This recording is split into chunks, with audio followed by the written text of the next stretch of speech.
Donc, pour ce que l'Esprit veut nous donner ce soir, je vais vous inviter à tourner dans l'Évangile selon Luc au chapitre 10. Évangile selon Luc, chapitre 10.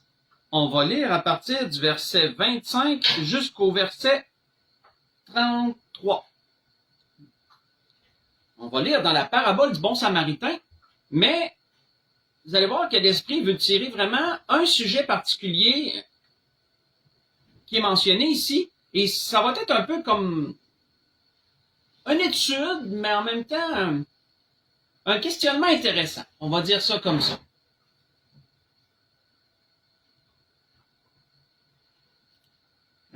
On me dit que le son, je vais essayer de m'approcher du micro parce que je viens juste d'avoir un commentaire passé que le son n'est pas bon. Donc, en tout cas, je peux pas l'approcher bien plus que ça. Mais j'espère que ça va être mieux. Donc, dans l'Évangile selon Luc, chapitre 10, à partir du verset 25 jusqu'au verset 33. Donc, ça va comme suit. Un docteur de la loi se leva et dit à Jésus pour l'éprouver. « Maître, que dois-je faire pour hériter la vie éternelle? » Jésus lui dit, « Qu'est-il écrit dans la loi? Qui lis-tu? » Et il répondit, « Tu aimeras le Seigneur ton Dieu de tout ton cœur, de toute ton âme, de toute ta force et de toute ta pensée, et ton prochain comme toi-même. » « Tu as bien répondu, lui dit Jésus. Fais cela et tu vivras. » Mais lui, voulant se justifier, dit à Jésus, « Et qui est mon prochain? » Et Jésus reprit la parole et dit, « Un homme descendait de Jérusalem à Jéricho. Il tomba au milieu des brigands, qui le dépouillèrent, le chargèrent de coups, et s'en allèrent, le laissant à demi-mort. Un sacrificateur qui, par hasard, descendait par le même chemin, ayant vu cet homme, passa outre. Un Lévite, qui arriva aussi dans ce lieu, l'ayant vu, passa outre. Mais un Samaritain qui voyageait, étant venu là, fut ému de compassion lorsqu'il le vit. On va arrêter ici. Comme je vous l'ai mentionné, c'est pas la parabole en tant que telle qu'on va étudier ce soir, c'est une chose que le Seigneur mentionne dans cette parabole-là, sur laquelle l'Esprit a attiré mon attention. Alors, si on récapitule ce qu'on vient de lire, on voit ici un docteur de la loi questionner le Seigneur, et le Seigneur de lui répondre que dit la loi, et ce docteur lui énumérant les 2 commandements qui englobent la loi et les prophètes, comme le Seigneur l'avait mentionné ailleurs, hein, tu aimeras ton Dieu de tout ton cœur, de toute ton âme, de toute ta force et de toute ta pensée, et tu aimeras ton prochain comme toi-même. En ceci, avait dit le Seigneur, est accomplie la loi et les prophètes. Donc, le docteur de la loi lui énumère ces 2 commandements-là. Et, vous savez, un docteur de la loi, c'était quelqu'un qui devait en principe être très calé dans la loi, parce qu'il était celui qui allait prescrire des portions de la loi pour des gens qui avaient des questionnements. Si quelqu'un venait à lui et lui demandait une question sur j'ai tel problème, que me dit la loi? Ben le docteur de la loi devait être capable de rapidement lui donner des endroits, des pistes de référence pour que la personne connaisse ce que la loi dit. Autrement dit, c'est un genre de docteur spirituel, en quelque sorte. On pourrait dire ça comme ça. Il était docteur concernant la loi. Donc, et là, on voit que le docteur veut se justifier devant le Seigneur parce que le Seigneur il a répondu avec une grande simplicité, fais ces 2 commandements-là et tu vas vivre. Mais là, le docteur lui demande, c'est qui mon prochain? Et là, Jésus, il va avec une parabole. Comme Jésus le faisait souvent, il lui va avec une parabole et dans cette parabole-là, ce qui est particulier, c'est que Jésus nous raconte un homme qui a eu, qui a vécu un grand malheur, et 3 hommes qu'il rencontre. Et Jésus nous spécifie que c'est par hasard que le sacrificateur, mais on peut aussi supposer les 2 autres, c'est par hasard que le sacrificateur passait par là. Et ça, c'est vraiment particulier que le Seigneur ait choisi ce mot-là, par hasard. Qu'est-ce que le Seigneur voulait dire par là, lorsqu'il disait ça? Mais quand on regarde le mot hasard mentionné ici, vient du grec subkyria, qui veut dire par accident, par chance, par hasard. Donc, ce choix de mot de Jésus ici, d'avoir choisi expressément de parler de hasard, est intéressant.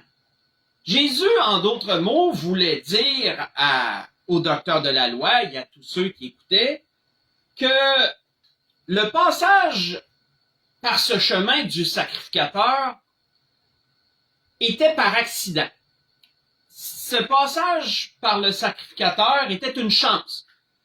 Ce n'était pas un événement prévu. Aucun de ceux qui sont dans la parabole n'avait prévu d'être là. Ils sont simplement passés par ce chemin-là, probablement plus court pour se rendre à leur destination, plutôt qu'un autre. Mais ils auraient pu emprunter un autre chemin. C'est ce que le Seigneur laisse entrevoir en parlant de hasard. Donc, c'est par accident que le sacrificateur passait par là, disait le Seigneur. Il n'y avait aucune raison particulière ou d'explication humaine pour qu'il se trouve là en particulier. Et donc, si Jésus utilise ce mot pour désigner l'inattendu, cette situation-là inattendue, qui n'avait pas de raison apparente ou explicable, est-ce que Jésus sous-entend que le hasard existe? C'est une bonne question.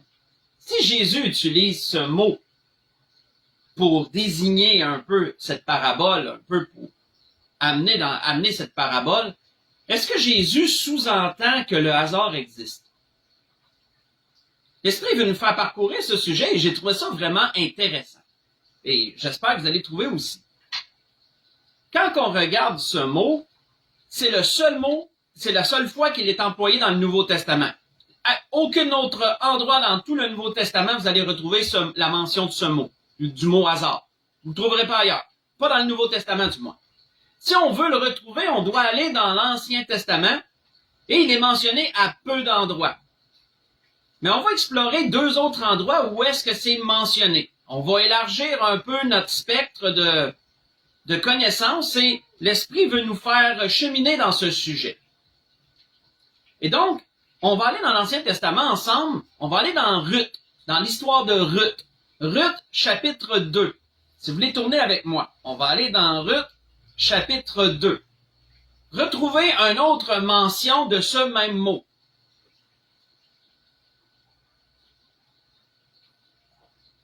La parabole du bon samaritain, on va y revenir tantôt. Mais là, on va aller voir un autre endroit où est-ce que le même mot est mentionné et voir un peu son contexte. Parce que la question que l'Esprit veut nous amener ce soir à travers cela, c'est est-ce que le hasard existe du fait que Jésus l'a mentionné?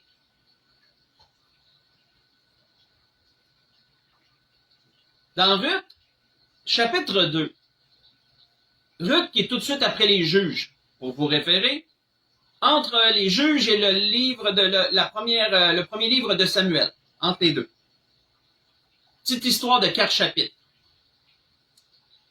Petit livre de 4 chapitres. Donc, Ruth chapitre 2. Si on lit du verset 1 au verset 7, je vous mets en contexte. Naomi quitte avec son mari le territoire d'Israël parce qu'il y avait une famine. Elle quitte le territoire d'Israël avec ses fils. Ils s'en vont séjourner dans le territoire, de Moab pendant un certain temps, dans le territoire de Canaan, ailleurs, pendant un certain temps. Et là, ses 2 fils meurent, puis son mari meurt. Mais ses 2 fils avaient pris des femmes de cet endroit-là, des femmes moabites. L'une d'entre elles retourne également. Elle est encore vivante, mais elle s'en retourne. Orpa, si ma mémoire est bonne. Mais Ruth, elle, décide de demeurer avec Naomi. Elle s'attache à elle, elle décide de demeurer avec elle. Et là, Naomi lui fait part qu'elle veut retourner parmi les siens en Israël. Et Ruth lui dit, regarde, moi je vais y aller avec toi, ton Dieu va être mon Dieu, ton endroit va être mon endroit, je te quitte pas. Et donc, elle part avec elle en Israël. Et c'est là qu'on commence à lire. dans le chapitre 2, Ruth chapitre 2, à partir du verset 1. Il nous est dit que Naomi avait un parent de son mari. C'était un homme puissant et riche de la famille d'Élimélec qui se nommait Boaz. Et Ruth, la Moabite, dit à Naomi, « Laisse-moi, je te prie, aller glaner des épis dans le champ de celui aux yeux duquel je trouverai grâce. » Elle lui répondit, « Va, ma fille. » Elle alla glaner dans un champ derrière les moissonneurs, et il se trouva par hasard, on va y revenir, par hasard que la parcelle de terre appartenait à Boaz, qui était de la famille d'Élimélec. Et voici Boaz vint de Bethléem, et il dit au moissonneur, « Que l'Éternel soit avec vous. » Et ils lui répondirent, « Que l'Éternel te bénisse. » Et Boaz dit à son serviteur chargé de surveiller les moissonneurs, « À qui est cette jeune femme? » Le serviteur chargé de surveiller les moissonneurs répondit, « C'est une jeune femme moabite qui est revenue avec Naomi du pays de Moab. Elle a dit, permettez-moi de glaner et de ramasser des épis entre les gerbes, derrière les moissonneurs. Et depuis ce matin qu'elle est venue, elle a été debout jusqu'à présent, elle ne s'est reposée qu'un moment dans la maison. » On va arrêter ici. Encore là, comme je vous le mentionnais, le même mot revient. Le même mot revient. C'est intéressant. On voit que Ruth et Naomi, bien sûr, sont deux femmes seules, et à ce temps-là, être une femme seule était difficile. Tu avais besoin d'un mari.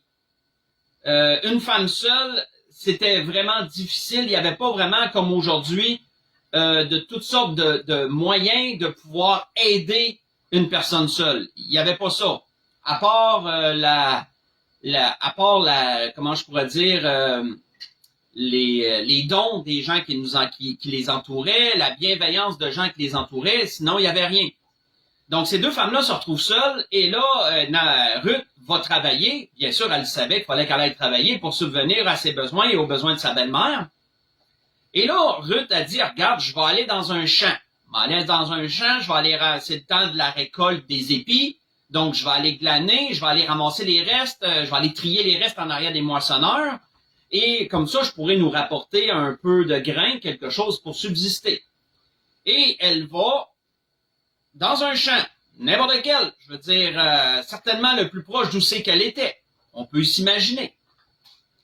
Et là, la Bible nous dit que, par hasard, le champ dans lequel elle a été appartenait à un homme de la famille du défunt mari de Naomi. Un homme qui était puissant, qui était riche, et en plus de ça, qui était célibataire. Par-dessus ça. Dans tous les champs qui existaient en Israël à ce temps-là, elle arrive directement dans un champ d'un parent du défunt mari de Naomi. Quelle chance, hein? Quelle chance.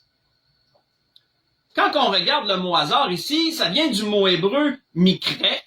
Mikre qui veut dire rencontre ou événement non prévu, un accident, une chance ou la bonne fortune. Donc on voit que ce mot mikre se rapporte assez bien au mot grec qu'on a vu dans le Nouveau Testament, subkiria. Il veut dire pas mal la même chose. Qu'autrement dit, on parle d'un événement ici qui est arrivé, qui n'était pas planifié, un événement qui n'est pas explicable, d'aucune façon, qui n'a pas d'explication. Une coïncidence, qu'on pourrait aussi appeler dans notre jargon. Et c'est un peu ce que le narrateur de cette histoire veut nous dire. Le narrateur nous dit que c'est une coïncidence que Ruth soit directement dans le champ d'une personne qui était parent avec Naomi. Qu'il y avait aucune explication rationnelle à ça. Il y avait aucune explication logique. Il y avait aucune raison particulière qu'elle est tombée directement dans ce champ-là. On va voir un dernier endroit où est-ce que ce mot-là est mentionné, et ensuite on va faire un récapitulatif de tout ça. Un dernier endroit qui est pas tellement plus loin. Si on avance dans 1 Samuel chapitre 6, c'est pas tellement plus loin. 1 Samuel chapitre 6. C'est quelques chapitres plus loin, c'est le prochain livre. 1 Samuel chapitre 6. Et là, je vous mets également dans le contexte toujours. Il y a une guerre entre Israël et les Philistins. Les Philistins gagnent la guerre contre Israël. Les Philistins apportent l'arche de l'Alliance avec eux dans leur pays et ils vont la déposer dans la maison de leur Dieu comme un trophée. Parce qu'ils savent que l'arche de l'Alliance, c'est quelque chose de très précieux pour Israël. C'est ce qu'ils ont de plus précieux. Ils le savent. Et eux sont tout fiers de dire, nos dieux ont vaincu le Dieu d'Israël. On apporte l'arche avec nous. Mais là, qu'est-ce qui arrive? Dans 1 Samuel chapitre 6, on va lire du verset 1 à 3, et ensuite on va sauter versets 8 et 9 pour voir le principal. Il nous est dit, 1 Samuel 6, versets 1 à 3, il nous est dit, l'arche de l'Éternel fut 7 mois dans le pays des Philistins. Et les Philistins appelèrent les prêtres et les devins, et ils dirent, que ferons-nous de l'arche de l'Éternel? Faites-nous connaître de quelle manière nous devons la renvoyer en son lieu. Ils répondirent, si vous renvoyez l'arche du Dieu d'Israël, ne la renvoyez point à vide, mais faites à Dieu un sacrifice de culpabilité, alors vous guérirez et vous saurez pourquoi sa main ne s'est pas retirée de dessus vous. On va juste faire une pause avant d'enchaîner avec le restant. C'est que là, les Philistins ont commencé, après que l'arche soit dans leur pays, ont commencé à avoir une épidémie d'hémorroïdes. Et, vous savez, le mot hémorroïde, le mot qui est utilisé pour hémorroïde, je me souviens plus c'est quoi le mot hébreu, mais ça veut dire deux choses. Hémorroïde et tumeur. Ça peut vouloir, ça peut être, l'appellation peut s'appliquer dans les deux cas. Donc, soit des hémorroïdes comme nous on les connaît, ou des tumeurs. Je sais, on pourrait pas dire. Tout ce qu'on sait, c'est que, là, je lirai pas le restant, je dirai pas tout le restant, mais on voit que qu'est-ce qu'ils vont faire en sacrifice de culpabilité, ce sont des tumeurs d'or. Donc, ça, je peux pas vraiment vous expliquer c'est quoi une tumeur d'or. Est-ce que c'est une petite pépite d'or? Je pourrais difficilement vous l'expliquer. J'ai pas fait de la recherche. J'ai pas poussé la recherche dans ce sens-là. Mais comme une sœur m'avait déjà dit un jour, on pourra pas dire que Dieu n'a pas d'humour. Hein? C'est sûr, ça devait pas être de l'humour parce qu'il y en a qui sont morts des hémorroïdes qui mentionnaient là, parmi les Philistins. Donc, c'est une plaie assez grave. Là. Pour qu'ils veulent renvoyer l'arche, c'était grave. Là. C'était pas juste, on a de la misère à s'asseoir, ça nous gratte un peu. Là. C'était pire que ça. Donc, on voit que là, ils consultent leurs prêtres pour savoir comment qu'on la renvoie à l'arche. Qu'est-ce qu'on fait pour la renvoyer? Parce qu'on peut pas la garder. Ils supposent que c'est ça. C'est ce qu'on va voir. Ils supposent que c'est ça. Et là, ils veulent voir si leur théorie se tient la route. Ils sont pas sûrs. Mais il semble qu'il y a une corrélation entre le temps que l'épidémie a commencé et le temps que l'arche est là. Et là, ils veulent savoir comment la renvoyer. Les prêtres leur donnent une marche à suivre selon leur pensée, selon leur logique à eux. On voit que le verset 8 et 9, si on saute au verset 8 et 9, les prêtres leur disent, vous prendrez l'arche de l'Éternel, vous la mettrez sur le char, un char neuf qu'ils vont avoir construit. Vous la mettrez sur le char. Vous placerez à côté d'elle dans un coffre les objets d'or que vous donnerez à l'Éternel, que vous donnez à l'Éternel en offrande pour le péché. Et puis vous la renverrez et elle partira, parce qu'elle était tirée par 2 vaches. Donc il dit, suivez-la du regard. Si elle monte par le chemin de sa frontière vers Beth-Shemesh, c'est l'Éternel qui nous a fait ce grand mal. Sinon, nous saurons que ce n'est pas sa main qui nous a frappés, mais que cela nous est arrivé par hasard. On va arrêter ici. Donc, qu'est-ce qu'ils disaient ici, les prêtres? Les prêtres, ou du moins les chefs, ont vu qu'il y avait une corrélation, une peut-être corrélation entre les deux. Mais semble que ça arrive dans le même temps. Ça se peut dessus. Puis là, on veut vérifier. Est-ce qu'en renvoyant l'arche, on va régler le problème, puis que Dieu va retirer, l'Éternel va retirer sa main de dessus nous, que la plaie va s'arrêter? Ou sinon, c'est simplement une coïncidence. Est-ce que c'est genre par malchance que ça l'arrive? Est-ce que c'est un accident qui n'a aucun rapport, aucun lien avec l'arche ou pas? Ils ne le savent pas. Parce que, vous savez, entre autres, les Philistins avaient toutes sortes de croyances. Ils croyaient dans les devins, ils croyaient dans les augures, il croyait aussi au hasard. Il croyait vraiment que le hasard existait pleinement, complètement, qu'il y avait des événements qui arrivaient sans aucune explication aucune. Et donc, ils se sont dit, on veut voir si c'est ça ou si vraiment il y a une raison. Et là, il renvoie l'arche. Quand on regarde, et entre autres, on ne lira pas, mais si on aurait continué à lire, on verrait qu'ils ont regardé la trajectoire que les vaches prenaient avec le char, et les vaches se sont dirigées vers Israël, vers le territoire d'Israël, vers Beth-Shemesh, qui était la frontière entre Israël et le territoire des Philistins. Sans même dévier, l'arche se dirige par là. Et donc, ils en ont conclu, c'est pas un hasard. C'était vraiment la main de Dieu qui était sur nous. Et là, on en est libéré. Et donc, si on fait un récapitulatif de nos trois histoires, on se rend compte de quoi? On se rend compte que dans les trois endroits qu'on a lus, dans les trois histoires qu'on vient de lire, il nous est parlé de hasard. Il nous est parlé de hasard. Mais est-ce que le hasard veut dire que la main de Dieu n'opère pas en coulisses pour les événements? Est-ce que le hasard veut dire que Dieu a absolument pas rapport en arrière-plan dans tout ça? Qu'il y a vraiment rien qui dirige les choses en arrière-plan? Est-ce que ça veut dire ça? On va voir que non. On va voir que non. Cette mention du hasard ne veut pas dire que Dieu n'est pas en arrière de ça. Ça, c'est une chose qu'on doit comprendre. Dans la parabole que Jésus a mentionnée, Jésus veut nous dire, à travers ce terme, à travers l'utilisation de ce mot, que les trois protagonistes de l'histoire, le sacrificateur, le lévite et le samaritain, n'avaient aucune raison quelconque d'être là. Il n'y avait rien qui pouvait expliquer la raison pour laquelle ils étaient là. Mais on peut dire que Dieu avait permis à ces trois personnes d'exercer la compassion envers quelqu'un qui était souffrant. Dieu avait permis que ces personnes-là puissent exercer de la compassion. Et les deux premiers ont manqué le test, on pourrait dire. Puis le dernier, le Samaritain, le bon Samaritain qui nous a dit, lui a usé de compassion envers la personne. On peut comprendre ça.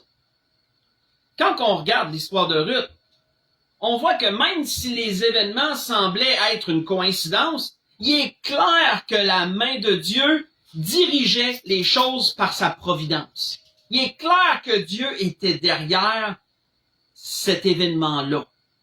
Ça devient très clair quand on continue à lire l'histoire de Ruth.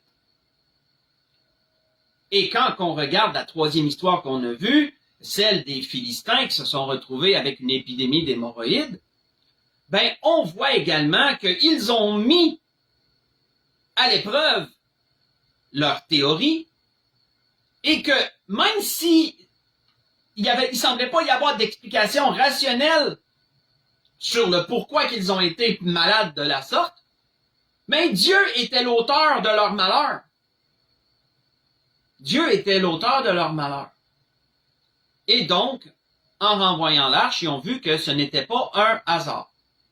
Même si le hasard était mis dans l'équation parce qu'ils croyaient au hasard, ces gens-là. Il faut donc comprendre une chose, frères et sœurs, qui est très importante dans ce que l'Esprit veut nous dire ce soir, c'est que qu'est-ce que le hasard veut dire, somme toute? Le hasard ne remet pas en question la souveraineté de Dieu. Ça, il faut comprendre ça. Le hasard ne remet pas en question la souveraineté de Dieu, mais il fait simplement décrire l'incapacité humaine à expliquer quelque chose. Quand on parle de hasard, ça veut dire qu'on n'a aucune explication logique, rationnelle ou quoi que ce soit pour décrire la raison d'un événement ou d'une chose quelconque. Donc, en tant qu'humains, dans nos petits cerveaux limités, dans notre vision très limitée des choses, on va parler de hasard. Simplement pour dire, je peux pas l'expliquer. C'est ça que ça veut dire, somme toute. Si on parle de hasard, c'est simplement qu'on ne peut pas l'expliquer. On ne sait pas. On n'a pas la vue de toute la périphérie, de tout ce qui peut se passer pour dire, ben ça, c'est à cause de ça, puis c'est à cause de ça, puis c'est à cause de ça. Non, on comprend pas. On comprend pas, on ne sait pas. Donc, on a inventé un mot pour décrire ça qu'on comprend pas, qu'on ne sait pas. On parle de hasard. On dit, c'est arrivé comme ça. Il n'y a aucune raison. C'est une chance. Autre. Mais est-ce que ça veut dire que Dieu est en dehors d'équation? Absolument pas. Absolument pas. Bien au contraire. Qu'est-ce que la parole nous dit à propos de Dieu? On voit que l'apôtre Paul avait dit quelque chose d'intéressant et surtout de très, très grand à propos de Dieu. Il avait dit, ô profondeur de la richesse, de la sagesse et de la science de Dieu, que ses jugements sont insondables et ses voies incompréhensibles. Vous voyez ça dans Romains 11, verset 33. Les voies de Dieu sont incompréhensibles. Ça veut dire quoi? Mais ça veut dire que Dieu, dans tout ce qu'il décide de faire, ben, il serait bien difficile d'expliquer le pourquoi Dieu fait ça et où Dieu amène ça. Ces voies sont incompréhensibles pour nous. On ne voit pas l'étendue des raisons pour lesquelles Dieu fait une chose, autrement dit. On ne peut pas l'expliquer de A à Z. Et même de A à B, on en aurait de la misère. On en aurait de la misère. On voit que le prophète Ésaïe avait aussi mentionné sur cette grandeur de la souveraineté, de la préscience de Dieu. On voit qu'Ésaïe avait dit ceci à propos de Dieu. Car mes pensées, on pourrait dire Dieu parle, mes pensées ne sont pas vos pensées. Mes pensées divines de Dieu ne sont pas vos pensées à vous, petits humains. Mes voix ne sont pas vos voix, dit l'Éternel. Autant les cieux sont élevés au-dessus de la terre, autant mes voix, dit Dieu, sont élevées au-dessus de vos voix, petits humains. Et mes pensées sont bien au-dessus de vos pensées. Voyez ça dans Ésaïe 55, verset 8 et le verset 9. Le fait, frères et sœurs, que les pensées de Dieu soient bien au-dessus de nos pensées vont bien sûr rendre les actions de Dieu inexplicables, incompréhensibles pour nous. Et c'est dans ce contexte qu'on va parler de hasard. Du moins que certains vont parler de hasard. Simplement pour dire qu'ils ne peuvent expliquer. Et ça, on retrouve beaucoup d'endroits dans les Écritures qui renferment cette idée où on ne peut pas expliquer pourquoi une chose arrive dans tel temps. Mais par en arrière, on peut tellement voir que c'est Dieu qui agit dans les événements.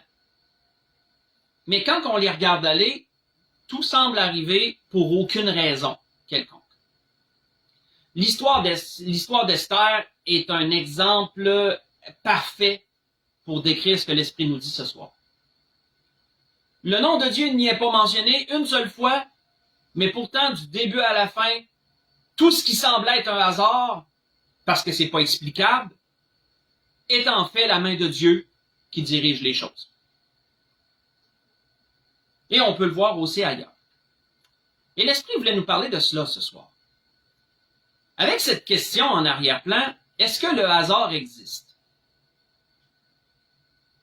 On va aller à la conclusion, puis on va répondre vraiment totalement à cette question-là, si c'est pas déjà clair. Et pour la conclusion, on va aller dans Matthieu chapitre 10, excusez-moi. Matthieu chapitre 10. Évangile selon Matthieu chapitre 10.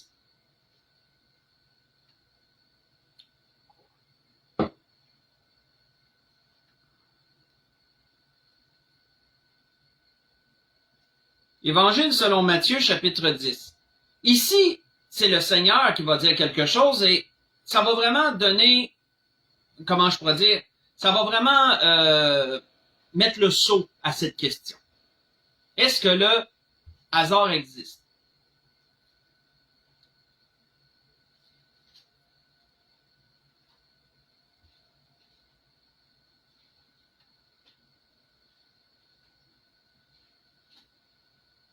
dans Matthieu chapitre 10, on lit le verset 29 au verset 31. Jésus dit, « Ne vend-on pas 2 passereaux pour 1 sou? » Les passereaux, ce sont des petits oiseaux, ils étaient vraiment pas gros, là. Et c'était des oiseaux qui étaient vendus au marché. « Ne vend-on pas 2 passereaux pour 1 sou? » disait Jésus. « Cependant, il n'en tombe pas un seul à terre sans la volonté de votre Père. Et même vos cheveux sont tous comptés. Ne craignez donc point, vous valez beaucoup plus. Vous valez beaucoup plus que beaucoup de passereaux. Vous valez plus que beaucoup de passereaux. » On va arrêter ici. Cette déclaration-là que le Seigneur a faite ici est profonde. Parce qu'elle suggère, et plus qu'elle suggère, elle met un point clair que rien dans l'univers n'arrive sans que Dieu l'ait voulu. Ça va loin, là. Juste cette petite déclaration-là dit tout ça. Il tombe pas un seul passereau à terre sans que Dieu l'ait voulu. Et ça veut dire qu'on peut l'extrapoler, là, la déclaration du Seigneur, on peut l'extrapoler. Ça veut dire que rien dans l'univers entier n'arrive sans que Dieu l'ait voulu, d'une façon ou d'une autre. Tout est connu d'avance par Dieu. Tout est orchestré par Dieu. Et donc, cette connaissance élimine complètement la notion de hasard. Mais pourquoi d'abord est-ce qu'on parle de hasard dans la Bible?